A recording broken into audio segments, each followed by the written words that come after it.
모든 규칙을 얌전히 따르는 것이 성공으로 가는 길이라고 언제까지 스스로를 속일 작정입니까?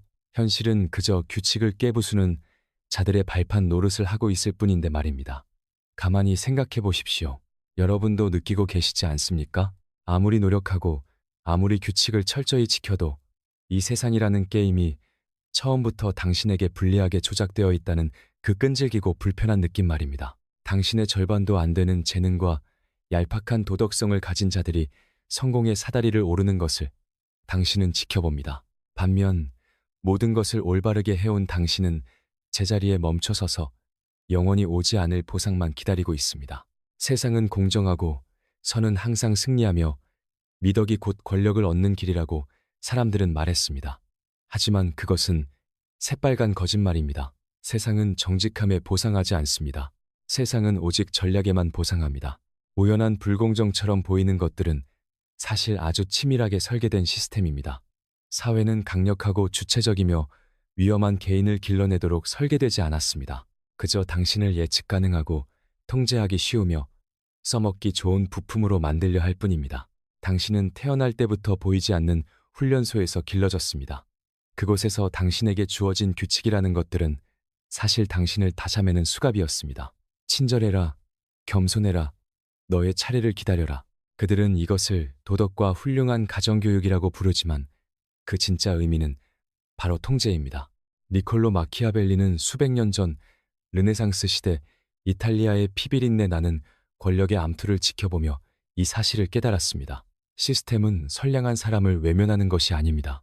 시스템은 선량한 사람을 감감으로 가져다 쓸 뿐입니다. 당신에게 주어진 운명에 그저 순응하는 대신 당신 스스로 운명을 개척할 수 있는 진정한 자유를 원한다면 지금 당장 당신의 머릿속에 심어진 프로그램을 지워버려야 합니다. 오늘 우리는 사회적 도덕이라는 것의 실체를 낱낱이 해부할 것입니다. 당신을 나약하게 만드는 7가지 규칙과 최상위 포식자들이 권력을 유지하기 위해 사용하는 숨겨진 진실들을 폭로하겠습니다. 이해를 돕기 위해 그저 뜬구름 잡는 이론에만 머물지 않겠습니다. 역사와 신화, 그리고 냉혹한 현실의 사례들을 소환하여 이 시스템의 작동 방식을 생생하게 보여드리겠습니다. 가혹한 현실을 마주할 배짱이 있다면 끝까지 집중하십시오. 이 이야기가 끝날 때쯤 당신은 이 판을 뒤집고 당신에게서 빼앗긴 권력을 되찾을 비밀 암호를 얻게 될 것입니다. 첫 번째 함정이자 아마도 가장 치명적인 함정은 진실은 신성하다는 맹목적인 믿음입니다. 부모님과 선생님들은 항상 진실만을 말하라고 입버릇처럼 가르칩니다. 투명함이 신뢰를 쌓고 영혼을 자유롭게 한다고 말합니다.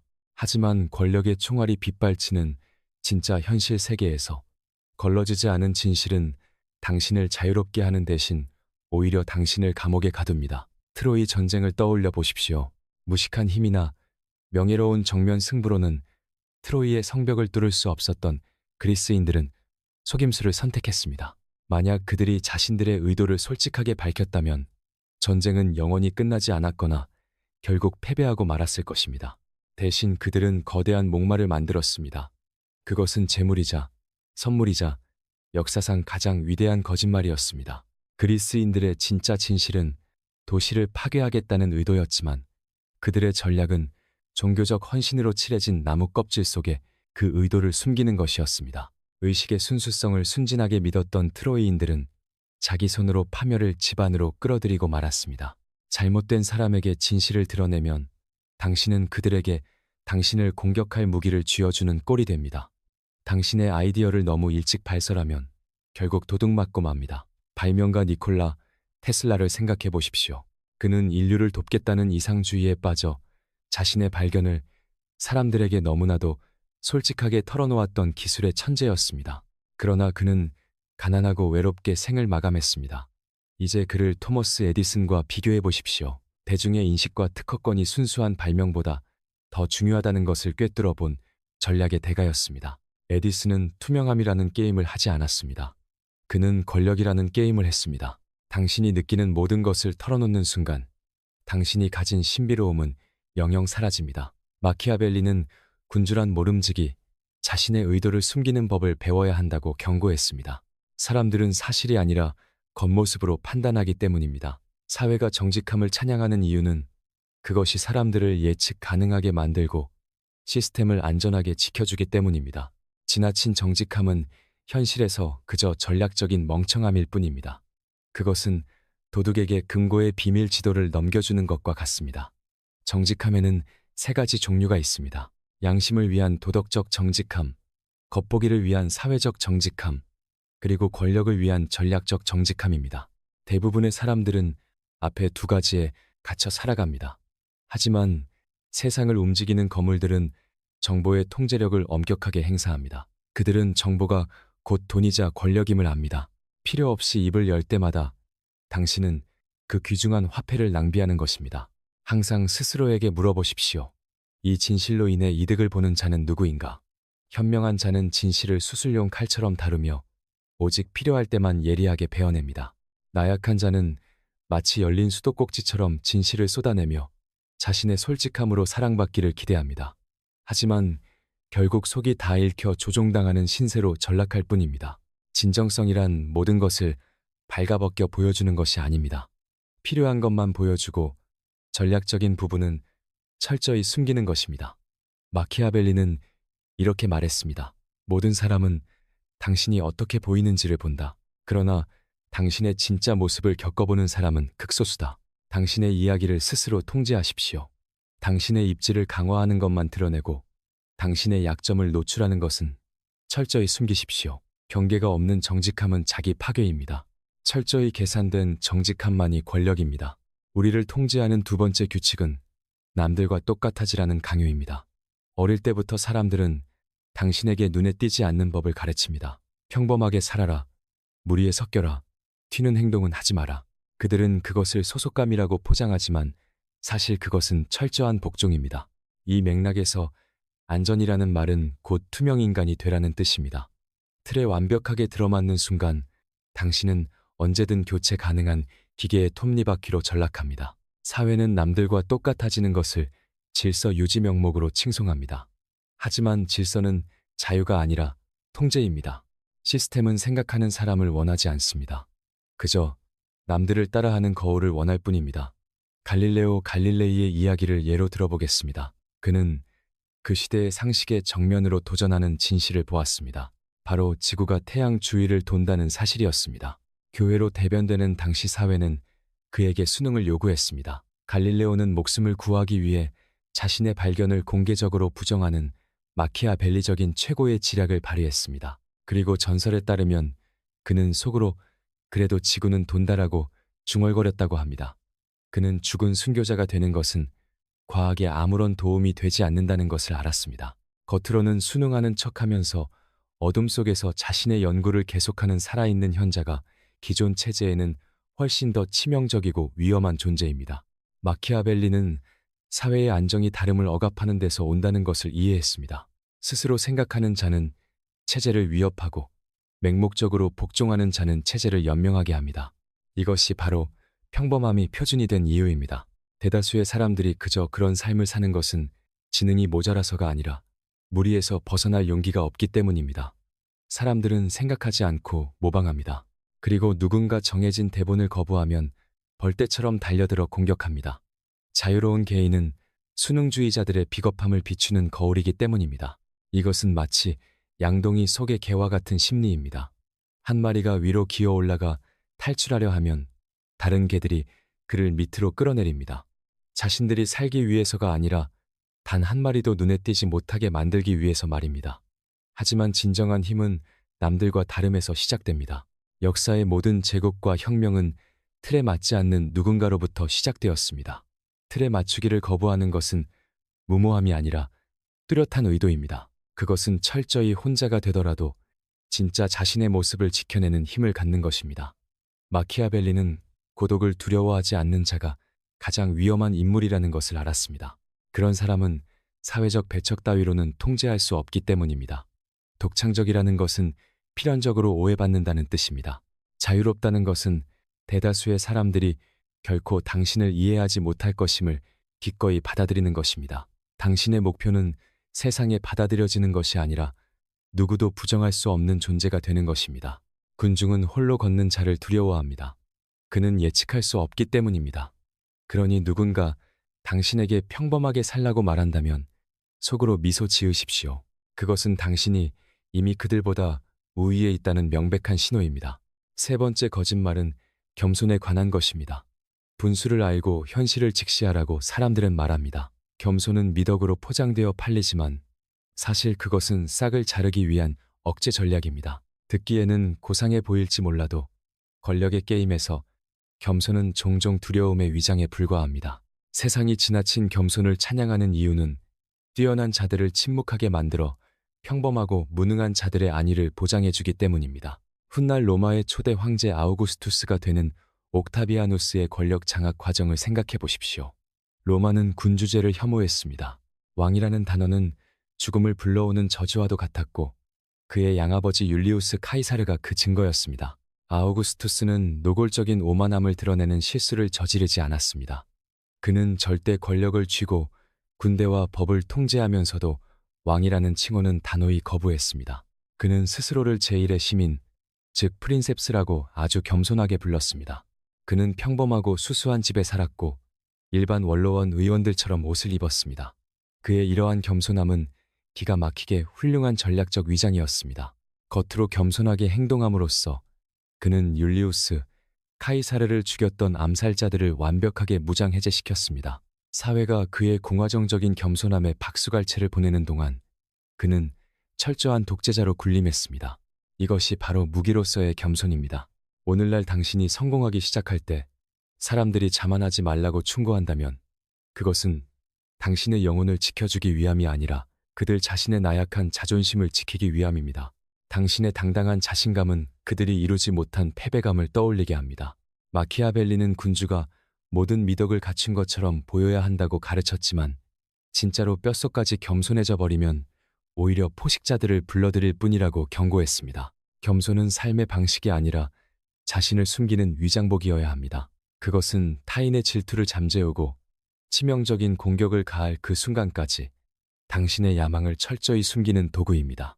하지만 스스로를 낮춰야 한다고 진짜로 믿어버리면 그것이 바로 사자가 굶어 죽는 지름길입니다. 오만함과 권력에 대한 자각 사이에는 명확한 차이가 있습니다. 지나치게 겸손한 자는 무대를 피합니다. 그러나 스스로의 힘을 아는 자는 무대를 완벽하게 장악한 뒤 우아하게 물러납니다. 비즈니스에서든 삶에서든 고개를 너무 많이 숙이는 사람은 결국 남의 발에 짓밟히고 맙니다. 진정한 전략적 겸손이란 언제 침묵할지 그리고 언제 자신의 말에 묵직한 힘을 실어야 할지를 아는 것입니다. 그것은 속으로는 극도로 위험하면서도 겉으로는 전혀 해롭지 않아 보이는 고도의 기술입니다. 태도는 겸손하되 그 본질은 압도적으로 강력해야 합니다.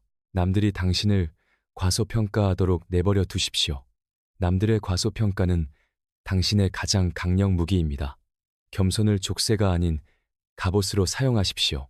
목적을 달성하는 데 유리할 때는 얼마든지 소박한 척하되 마음속 깊은 곳의 야망만큼은 절대 줄어들게 두지 마십시오.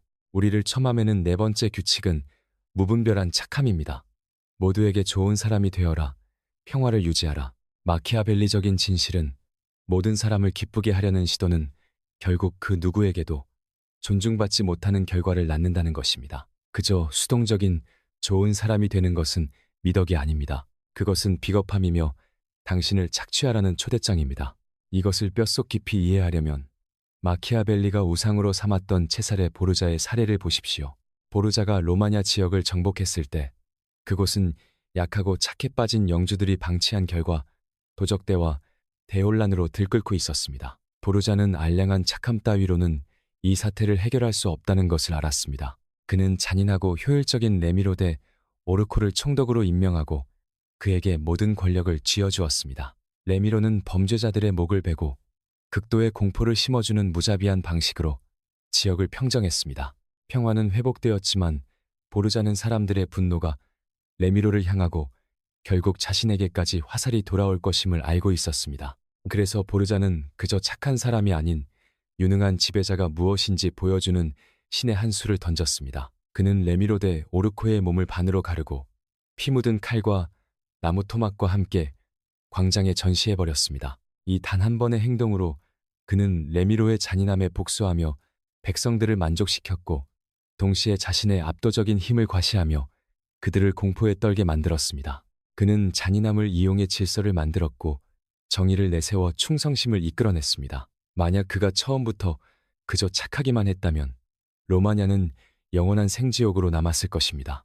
사회는 당신이 예측 가능하고 거절하지 못하는 사람이 되기를 원합니다. 하지만 지나친 착함은 당신의 힘을 갉아먹습니다. 그것은 사람들이 아무런 죄책감 없이 당신을 이용해 먹도록 만듭니다. 아이러니한 것은 착하게 살라고 설교하는 바로 그 사람들이 실제로는 강하고 자기 주장이 확실한 사람을 따르고 존경한다는 것입니다. 마키아벨리는 진정한 리더라면 상황이 요구할 때 무자비해질 줄도 알아야 한다고 경고했습니다. 이것은 밑도 끝도 없는 잔혹함이 아니라 마치 외과 수술 같은 정교하고 선택적인 결단입니다. 가장 존경받는 사람들은 평소에 친절합니다. 하지만 그들의 친절은 쟁취해야 할 보상이지 아무나 누릴 수 있는 당연한 권리가 아닙니다. 그들의 존중은 철저히 상호작용에 기반합니다. 그들은 무조건적인 착함이 결국 약점이 된다는 것을 잘 알고 있습니다. 그저 사랑받기보다는 존경받는 편이 훨씬 낫습니다. 존경은 오래 지속되며 타인에게 선을 긋게 만들기 때문입니다. 당신이 너무 착하게 굴 때 당신은 세상 사람들에게 내 안위보다 당신들의 편안함이 더 중요하다고 떠벌리는 꼴이 됩니다. 당신의 선을 지키는 것에 대해 사과하지 마십시오. 진정한 권력은 날카로운 칼날을 품은 친절함에서 나옵니다. 전략적으로 정중하게 행동하되 당신의 평화를 지키기 위해 필요하다면 한없이 차가워지십시오. 항상 남의 비위만 맞춘다면 당신은 결국 투명인간이 되고 말 것입니다. 5번째 함정은 수동적인 인내입니다. 때를 기다려라. 모든 일에는 순서가 있다라고들 말합니다. 이것은 지혜가 아니라 마취제입니다. 대중들이 입을 모아 찬양하는 인내라는 것은 당신의 잠재력을 기약 없는 기다림으로 전락시키는 억압장치입니다. 당신에게 인내심을 가지라고 조언하는 사람들은 사실 당신이 도달하고 싶은 그 자리를 이미 꿰차고 있는 자들입니다. 그리고 그들은 결코 가만히 기다려서 그 자리에 올라간 것이 아닙니다. 고르디우스의 매듭 전설을 기억해 보십시오. 너무나도 복잡하게 묶인 매듭에 얽힌 오래된 마차가 있었고 그 매듭을 푸는 자가 아시아 전체를 지배할 것이라는 예언이 있었습니다. 수백 년 동안 인내심 많은 남자들이 실오라기를 하나하나 당겨보고 구조를 분석하며 매듭이 풀릴 순간만을 기다렸습니다. 결과는 전원 실패였습니다. 그리고 알렉산드로스 대왕이 나타났습니다. 그는 매듭을 바라보고 그 인내심 많은 바보들을 힐끗 쳐다본 뒤 자신의 칼을 뽑아들었습니다. 그리고는 전혀 참지 않고 단숨에 매듭을 반으로 내리쳐 끊어버렸습니다. 그는 해결책을 기다리지 않았습니다. 압도적인 공격성으로 해결책을 직접 만들어냈습니다. 알렉산드로스가 아시아를 정복할 수 있었던 것은 기다릴 줄 알아서가 아니라 언제 칼을 휘둘러야 할지 알았기 때문입니다. 마키아벨리는 운명의 여신 포르투나가 마치 거대한 홍수와 같다는 것을 알았습니다. 그녀는 비가 오기 전에 미리 둑을 쌓아둔 대담한 자들의 편을 들어줍니다. 권력은 주어지는 것이 아니라 빼앗는 것입니다. 공격 계획이 없는 인내는 그저 썩어가는 고인 물일 뿐입니다. 당신이 적당한 때를 기다리는 동안 자격은 모자라지만 행동이 빠른 누군가가 당신의 자리를 낚아채버립니다. 세상은 완벽하게 준비되기 전에 먼저 움직이는 자에게 보상을 내립니다. 야망 있는 자들은 기회를 기다리지 않고 스스로 기회를 창조합니다. 마키아벨리가 가치를 둔 인내심은 오직 전술적 무기로서의 인내뿐이었습니다. 그것은 깊은 풀숲에 엎드린 표범처럼 칼을 갈며 적의 숨통을 끊을 타이밍을 노리는 숨 막히는 기다림입니다. 그러나 수동적인 인내는 영혼의 독약입니다. 아무것도 하지 않는 게으름을 치밀한 전략으로 착각하지 마십시오. 당신은 줄을 서서 기다리기 위해 태어난 것이 아니라 그 줄을 무시하고 맨 앞으로 치고 나가기 위해 태어났습니다. 머뭇거리는 1초가 모두 날아가 버린 기회입니다. 세상은 누가 자격이 있는지에는 관심이 없습니다. 오직 누가 행동했는가만 따질 뿐입니다. 남의 허락을 기다리는 짓은 집어치우십시오. 그 기회가 모두의 눈에 빤히 보이기 전에 먼저 공격해 쟁취하십시오. 권력을 가진 자들은 자신의 차례를 기다리지 않습니다. 그들은 언제 자신의 차례가 시작될지 스스로 결정합니다. 6번째 규칙은 맹목적인 충성심입니다. 충성이야말로 전부이며 편을 바꾸는 것은 배신이라고들 말합니다. 하지만 주고받는 것이 없는 일방적인 충성은 제 발로 걸어 들어간 노예 생활일 뿐입니다. 시스템이 충성심을 칭송하는 이유는 그래야만 당신을 헐값에 안정적으로 굴려 먹을 수 있기 때문입니다. 그들은 수익이 단 한 푼이라도 떨어지면 당신을 길거리에 내버리는 것을 주저하지 않을 상사, 기업, 그리고 조직에 충성하라고 강요합니다. 고대 그리스의 천재적인 장군 알키비아데스를 떠올려 보십시오. 그는 아테네를 위해 싸웠지만 조국 아테네가 그에게 억울한 정치적 누명을 씌워 처형하려 했을 때 알량한 애국심이나 충성심 따위로 순교를 택하지 않았습니다.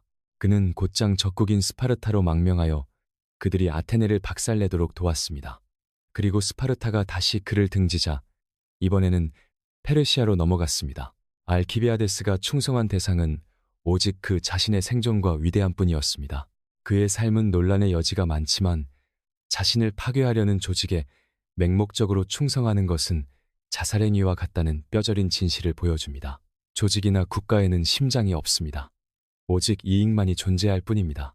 마키아벨리는 진정한 동맹이란 어설픈 감정이 아니라 철저한 이익과 필요에 의해서만 맺어진다고 통찰했습니다. 감정에 호소하는 충성심은 위기가 닥치면 모래성처럼 무너집니다.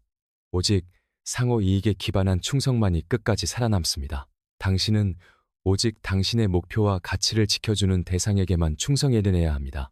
어떤 조직이나 환경이 당신을 존중하지 않는다면 그곳을 떠나는 것은 배신이 아니라 지능이 높다는 증거입니다. 현명한 자는 모든 인간관계가 가치의 교환이라는 것을 압니다. 그 교환이 일방적으로 변하는 순간 충성은 목줄이 됩니다. 미련 없이 끊어버리십시오. 진정한 충성은 서류 조각이나 명령으로 강요되는 것이 아니라 매일매일 땀 흘려 쟁취하고 갱신해야 하는 것입니다. 결함투성이인 인간이 아니라 변치 않는 원칙에 충성하십시오. 충성심을 일종의 투자금으로 여기십시오. 이자가 돌아오면 투자를 유지하고 그렇지 않다면 당장 회수하십시오. 가라앉는 남의 배에 올라타 함께 수장되지 마십시오. 충성심은 존중과 진실이라는 조건이 충족될 때만 비로소 강력한 무기가 됩니다. 마지막으로 7번째이자 가장 달콤한 유혹인 거짓말, 바로 행복의 추구입니다. 인생의 목표는 행복하고 편안하게 사는 것이라고들 말합니다. 하지만 그들이 당신에게 행복을 쫓으라고 말하는 진짜 이유는 권력을 포기하라고 종용하는 것입니다. 현대 사회가 말하는 행복이란 나태한 안락함과 말초적인 주의 분산입니다. 그리고 안락함은 당신의 야망을 서서히 목졸라 죽입니다. 완벽하게 행복하고 배부른 돼지들은 결코 세상을 바꾸지 못합니다. 로마 황제 마르쿠스 아우렐리우스를 상상해 보십시오.